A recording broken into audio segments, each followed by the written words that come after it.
India Legal presents Courts Roundup.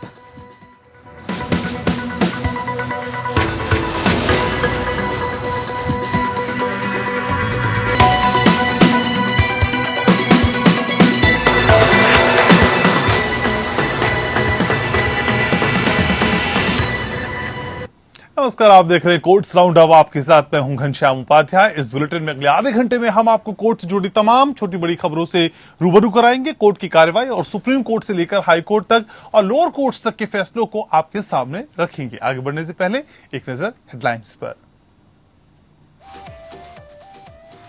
राजद्रोह के अपराध को चुनौती देने वाली याचिका पर सुप्रीम कोर्ट ने केंद्र से मांगा जवाब। 2 हफ्तों में जवाब दाखिल करेगी केंद्र सरकार। गर्भवती पत्नी के सामने जीजा की हत्या के ऑनर किलिंग मामले में आरोपी की जमानत सुप्रीम कोर्ट ने की रद्द। माता पिता ने कथित रूप से दी थी सुपारी। बिहार के सिनारी नरसंहार मामले में बिहार सरकार की याचिका सुप्रीम कोर्ट में मंजूर। पटना हाई कोर्ट के 13 दोषियों को बरी करने के आदेश को दी गई चुनौती। वकीलों के मुख्यमंत्री कल्याण योजना में बीसीडी रजिस्टर्ड सभी वकीलों को योजना का लाभ देने का निर्देश। दिल्ली हाईकोर्ट ने एनसीआर में रहने वाले वकीलों को भी शामिल करने को कहा।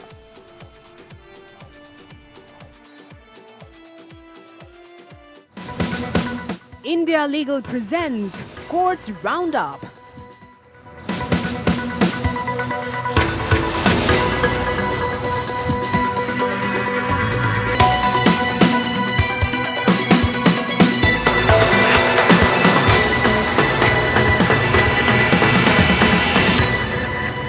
सुप्रीम कोर्ट ने भारतीय दंड संहिता की धारा 124A के तहत देशद्रोह के अपराध की संवैधानिकता को चुनौती की सुनवाई 27 जुलाई तक के लिए स्थगित कर दी है। अटॉर्नी जनरल के वेणुगोपाल, जिन्हें पीठ ने 30 अप्रैल को याचिका पर नोटिस जारी किया था, और सॉलिसिटर जनरल तुषार मेहता, जो भारत संघ की ओर से पेश हुए थे, अपना जवाब उन्होंने दाखिल करने के लिए 2 सप्ताह का समय मांगा है।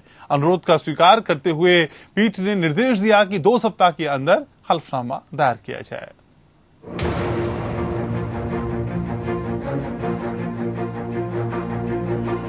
सुप्रीम कोर्ट ने सीआरपीसी की धारा 124A के तहत देशद्रोह के अपराध की संवैधानिकता को चुनौती की सुनवाई 27 जुलाई तक के लिए स्थगित कर दी है। मामले पर केंद्र सरकार 2 हफ्ते के अंदर जवाब देगी। न्यायमूर्ति यूयू ललित और न्यायमूर्ति अजय रस्तोगी की पीठ मणिपुर और छत्तीसगढ़ के 2 पत्रकारों द्वारा दायर एक रिट याचिका पर सुनवाई कर रही थी, जिसमें देशद्रोह के अपराध की संवैधानिकता को चुनौती दी गई थी। याचिका पर 30 अप्रैल को अटॉर्नी जनरल को नोटिस जारी किया गया था। मामले में कुछ हस्तक्षेप आवेदन भी दायर किए गए। मुख्य रिट याचिका में तर्क दिया गया कि ये धारा भारत के संविधान के अनुच्छेद 19(1)(a) के तहत मौलिक अधिकार का उल्लंघन करती है, जो गारंटी देता है कि सभी नागरिकों को बोलने और अभिव्यक्ति की स्वतंत्रता का अधिकार होगा। केदारनाथ सिंह बनाम बिहार राज्य के मामले में 1962 में कानून की वैधता को बरकरार रखने के सुप्रीम कोर्ट के फैसले का हवाला देते हुए याचिकाकर्ता ने तर्क दिया कि अदालत लगभग 60 साल पहले अपने निष्कर्ष में सही हो सकती है, लेकिन ये कानून आज संवैधानिक कसौटी पर पास नहीं होता। याचिकाकर्ताओं ने देशद्रोह के कानून के संबंध में विचार की जाने वाली 3 परिस्थितियों की ओर इशारा किया। अंतर्राष्ट्रीय कानून के तहत भारत के दायित्व है, क्योंकि ये नागरिक और राजनीतिक अधिकारों पर अंतर्राष्ट्रीय नियम द्वारा बाध्य है, जो सभी व्यक्तियों के अधिकार के रूप में अभिव्यक्ति की स्वतंत्रता की रक्षा करता है, और धारा 124A अभिव्यक्ति की स्वतंत्रता को प्रतिबंध करता है। 1962 के बाद से धारा 124A के दुरुपयोग, कुप्रयोग और दुष्प्रयोग की लगातार घटना होती रही है। कानून का दुरुपयोग अपने आप में कानून की वैधता पर निर्भर नहीं हो सकता, बल्कि स्पष्ट रूप से वर्तमान कानून की अस्पष्टता और अनिश्चितता की ओर इशारा करता है। दुनिया भर के तुलनात्मक स्तर औपनिवेशिक लोकतांत्रिक अधिकार क्षेत्र में राजद्रोह की धाराएं निरस्त कर दी गई है, जबकि भारत खुद को एक लोकतंत्र कहता है। पूरी लोकतांत्रिक दुनिया में राजद्रोह के अपराध की निंदा अलोकतांत्रिक, अवांछनीय, अनावश्यक के रूप में की गई। याचिकाकर्ताओं ने यह भी तर्क दिया कि धारा 124A की अस्पष्टता उन व्यक्तियों की लोकतांत्रिक स्वतंत्रता पर एक अस्वीकार्य प्रभाव डालती है, जो आजीवन कारावास के डर से वैध लोकतांत्रिक अधिकारों और स्वतंत्रता का आनंद नहीं ले सकते हैं। Bureau report. ऑनर किलिंग मामले में सुप्रीम कोर्ट ने एक राजस्थानी गर्भवती पत्नी के सामने मलयाली जीजा की हत्या के आरोपी व्यक्ति की जमानत रद्द कर दी। मृतक अमित नायर को कथित तौर पर इस कृत्य को अंजाम देने के लिए माता पिता द्वारा हायर किए गए एक अन्य व्यक्ति ने गोली मार दी थी।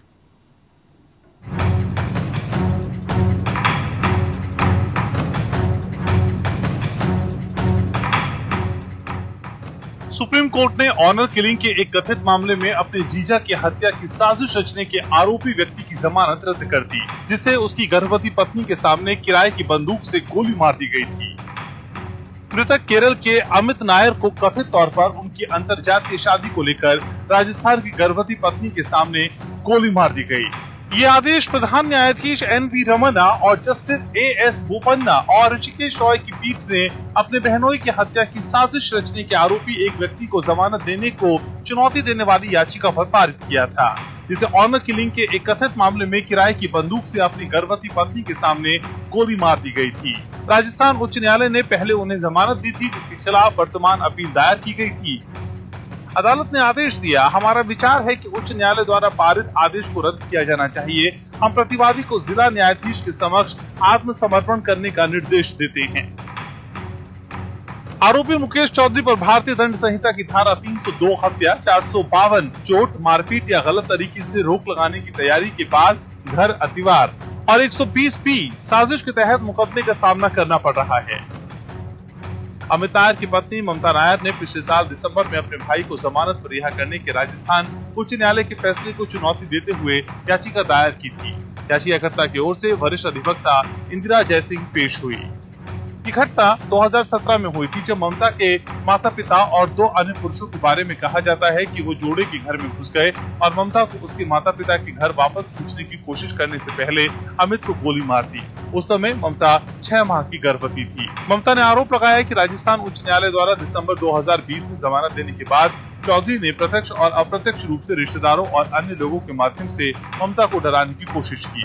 अपनी सुरक्षा और अपने 3 साल के नाबालिग बच्चे की सुरक्षा के लिए चिंतित उसने मामले में हस्तक्षेप करने के लिए शीर्ष अदालत का रुख किया।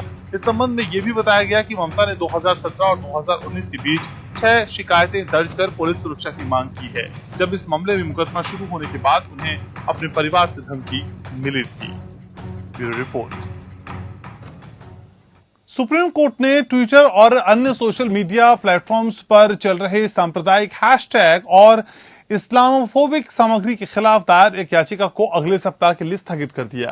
प्रधान न्यायाधीश NV रमन्ना की अध्यक्षता वाली पीठ ने याचिकाकर्ता को नए IT नियम 2021 को पढ़ने के लिए 1 सप्ताह का समय दिया है। याचिका ट्विटर पर ट्रेंड कर रहे हैशटैग के मद्देनजर दायर की गई थी, जिसने मार्च 2020 में दिल्ली के निजामुद्दीन मरकज में हुई तबलीगी जमात की बैठक को कोविड के आलोक में सांप्रदायिक रूप दिया था। जब सुनवाई हुई तो फिर CJI ने पिटिशनर इन पर्सन के रूप में पेश हुए अधिवक्ता ख्वाजा एजाजुद्दीन से पूछा, पहले से ही लोग इन मुद्दों को भूल रहे हैं, आप उन्हें फिर उठाना चाहते हैं?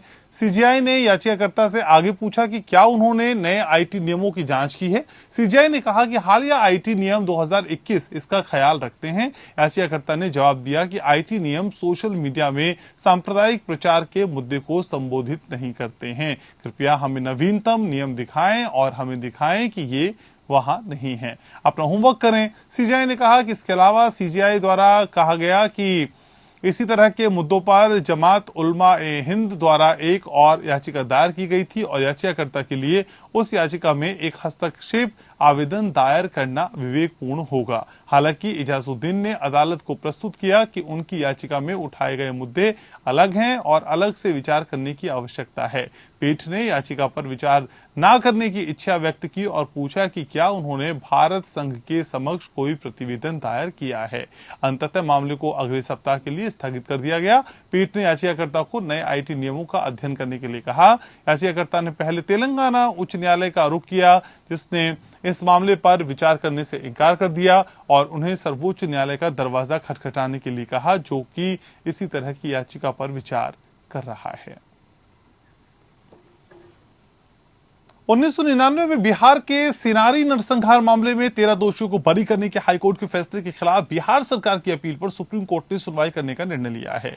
इस मामले में माओवादियों ने उच्च वर्ग के 34 लोगों की हत्या कर दी थी। सभी आरोपियों को नोटिस जारी किया गया था। ट्रायल कोर्ट ने 13 में से 10 दोषियों को फांसी की सजा सुनाई थी और 3 को आजीवन कारावास की सजा हुई थी, लेकिन हाईकोर्ट ने सभी को बरी कर दिया।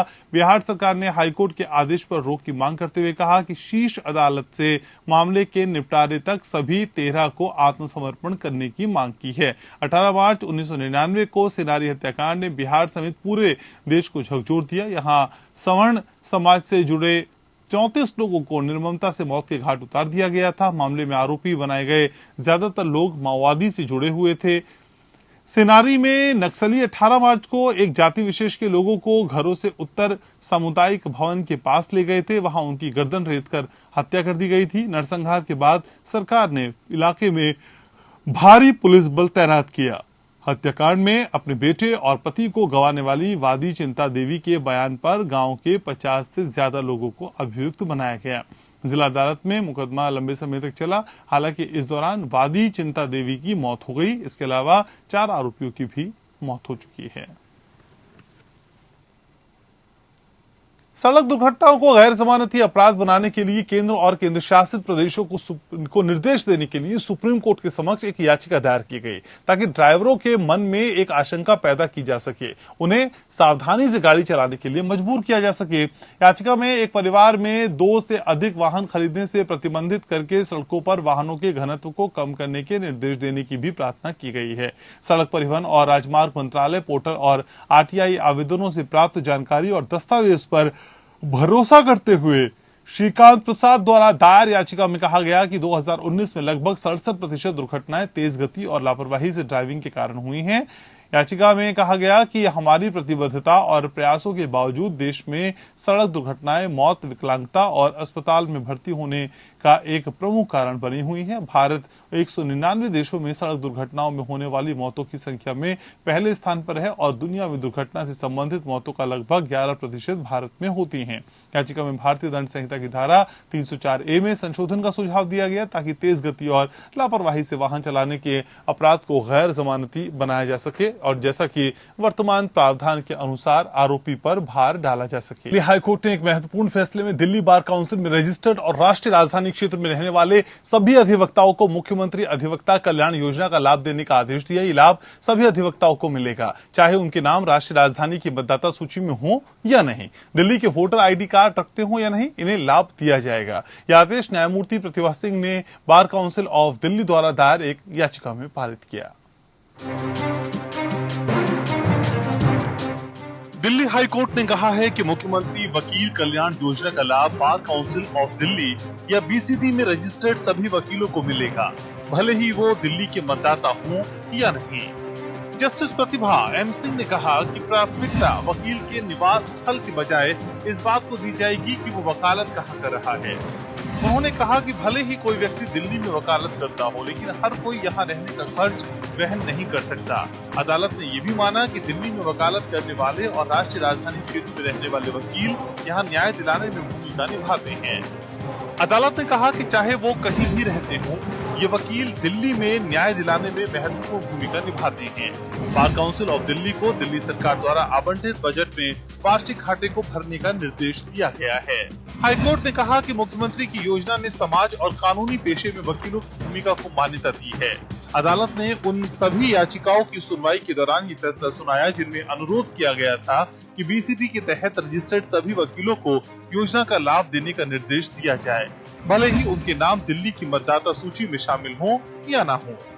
याचिकाकर्ताओं में शामिल वकील गोविंद स्वरूप चतुर्वेदी ने कहा कि वो बीसीडी के तहत रजिस्टर्ड हैं और उनके पास दिल्ली हाईकोर्ट बार एसोसिएशन की सदस्यता है। वो यहाँ की अदालतों में वकालत करते हैं, लेकिन अब दिल्ली में नहीं रहते। उन्होंने कहा कि ये नोटिफिकेशन भेदभावपूर्ण, अवैध और अनुचित है। याचिकाओं में कहा गया कि दिल्ली की मतदाता सूची में शामिल नाम के आधार पर भेदभाव तार्किक नहीं है। याचिकाओं में सरकार की 17 मार्च की नोटिफिकेशन को रद्द करने या संशोधित करने का अनुरोध किया गया है, ताकि दिल्ली की मतदाता सूची में नाम शामिल होने के आधार पर पात्रता की शर्त को हटा दिया जाए। इससे पहले हाईकोर्ट ने पिछले साल अक्टूबर में दिल्ली सरकार से कहा था कि वो 29,000 से ज्यादा वकीलों के लिए 30 नवंबर तक मुख्यमंत्री वकील कल्याण योजना के तहत LIC और न्यू इंडिया इंश्योरेंस कंपनी से बीमा पॉलिसी खरीदे। योजना के लिए बजट में कुल 50 करोड़ रुपए आवंटित किए गए हैं। Bureau report. दिल्ली हाईकोर्ट ने जमानतदार पेश करने की शर्त की जगह निजी बॉन्ड जमा करने के रूप में जमानत की शर्त को संशोधित किया है। दरअसल आरोपी एक मजदूर है और वित्तीय संसाधनों की कमी के कारण जमानतदार पेश करने में असफल रहा। न्यायमूर्ति मनोज कुमार ओहरी ने दंड प्रक्रिया संहिता की धारा 482 के तहत दायर एक आवेदन में दंड प्रक्रिया संहिता की धारा 440 के साथ पठित करते हुए नियमित जमानत आदेश को इस हद तक संशोधित करने का निर्देश दिया कि याचिकाकर्ता को केवल एक 5,000 रुपए का निजी बॉन्ड प्रस्तुत करने पर जमानत पर रिहा किया जाए। याचिकाकर्ता को 24 अप्रैल 2021 को भारतीय दंड संहिता की धारा 379, 356, 34 के तहत दर्ज प्राथमिकी संख्या में नियमित जमानत दी गई थी। हालांकि इसका लाभ नहीं उठाया जा सका क्योंकि वो एक शर्त पूरा करने में असफल रहा था। इसमें याचिकाकर्ता को 5,000 रुपए के एक निजी बॉन्ड भरने और इतनी ही राशि का एक जमानतदार पेश करने की शर्त पर रिहा करने का आदेश दिया गया था। याचिकाकर्ता के वकील द्वारा ये प्रस्तुत किया गया कि याचिकाकर्ता मजदूर होने के कारण इसे प्रस्तुत करने में असमर्थ है। इसके अलावा याचिकाकर्ता को आदेश के तहत 2 अन्य प्राथमिकी में भी जमानत दी गई। उसने इन 2 प्राथमिकी में जमानतदार पेश करने की शर्त को पूरा किया था, लेकिन उसके द्वारा अपेक्षित राशि के लिए एक तीसरा जमानतदार पेश करने की शर्त पूरी नहीं की जा सकी और परिणाम स्वरूप वो जेल में ही है। न्यायालय ने उपरोक्त कारणों को ध्यान में रखते हुए आदेश को इस हद तक संशोधित किया कि याचिकाकर्ता को अन्य शर्तों के साथ 5,000 रुपए का केवल एक निजी बॉन्ड भरने और इससे संबंधित जेल अधीक्षक की संतुष्टि के आधार पर जमानत दी जाए। कर्नाटक हाईकोर्ट ने 19 जुलाई से 10वीं कक्षा के छात्रों के लिए फिजिकल मोड में SSLC की परीक्षा आयोजित करने के राज्य सरकार के फैसले में हस्तक्षेप करने से इनकार कर दिया। न्यायमूर्ति BV नागरत्ना और न्यायमूर्ति हंचते संजीव कुमार की खंडपीठ ने कहा कि परीक्षा आयोजित करना छात्रों के हित में है और राज्य ने कोविड-19 महामारी के खिलाफ पर्याप्त एहतियाती कदम उठाए हैं। पीठ ने उस जनहित याचिका को खारिज कर दिया जिसमें मेरिट में कमी के कारण परीक्षा रद्द करने की मांग की गई थी। पीठ ने कहा कि केवल इसलिए कि PUC सेकंड परीक्षा रद्द कर दी गई, ये तर्क नहीं दिया जा सकता कि SSLC की परीक्षा भी रद्द की जानी चाहिए। बेंच ने कहा कि PUC सेकंड के छात्रों के मामले में अंकों का आकलन करने के लिए डेटा उपलब्ध है और जहां तक SSLC छात्रों का संबंध है तो ऐसा कोई डेटा नहीं है। इसलिए हम पाते हैं कि 19 जुलाई को राज्य की परीक्षाओं में कोई मनमानी नहीं है। याचिकाकर्ता ने प्रस्तुत किया कि यदि छात्रों को परीक्षा में शामिल होने के लिए मजबूर किया जाता है तो कोविड-19 संक्रमण की संभावना है। इस संबंध में कोर्ट ने कहा कि किसी भी छात्र को राज्य या माता पिता द्वारा परीक्षा में शामिल होने के लिए मजबूर नहीं किया जाएगा। कोर्ट ने कहा कि याचिकाकर्ता SSLC की परीक्षा आयोजित करने के राज्य के फैसले में किसी भी मनमानी को इंगित करने में सक्षम नहीं है। पिछले साल भी उच्च न्यायालय ने इसी तरह की चुनौती को खारिज कर दिया था और राज्य को कुछ अतिरिक्त दिशा निर्देशों के साथ परीक्षा आयोजित करने की अनुमति दी थी। कर्नाटक के महाधिवक्ता ने पीठ को सूचित किया कि पिछले साल न्यायालय द्वारा तैयार किए गए दिशा निर्देशों को इसी वर्ष के SOP में शामिल किया गया है। तो तमाम खबरों के साथ कोर्ट्स राउंडअप में फिलहाल के लिए इतना ही। नमस्कार। India Legal presents Courts Roundup.